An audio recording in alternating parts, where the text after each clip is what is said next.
రాష్ట్రంలో డ్రగ్స్ కనబడడానికి వీల్లేదని కఠిన నిర్ణయం తీసుకొని ముందుకు వెళ్తున్నామన్నారు డిప్యూటీ సీఎం భట్టి విక్రమార్క. రాష్ట్రంలో అక్రమ రవాణా, డ్రగ్స్ నివారణకు ఎన్ని నిధులైనా కేటాయిస్తామని, బడ్జెట్ అనేది సమస్యనే కాదన్నారు.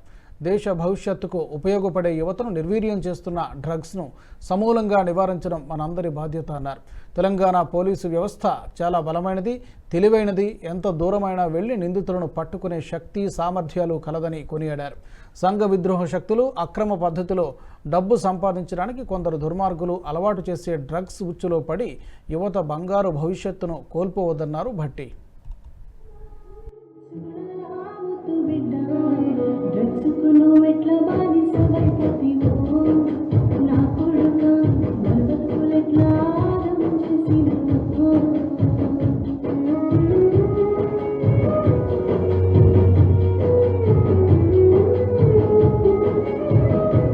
రేవంత్ రెడ్డి గారు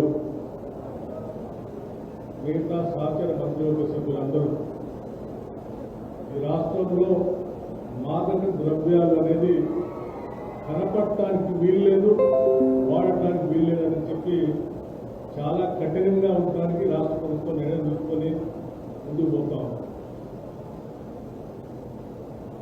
మాదక ద్రవ్యాలు ఎంత ప్రమాదకరమో మన రోజువారీ జీవితాల్లో దేశంలో కాదు ప్రపంచంలో కూడా చూస్తూ ఉన్నాం. మన ముందు ఇప్పుడు 1 minute వీడియో కూడా చూపించారు. ఇవి ప్రశాంతంగా ఉన్నటువంటి సమాజం చాలా ఆప్యాయత.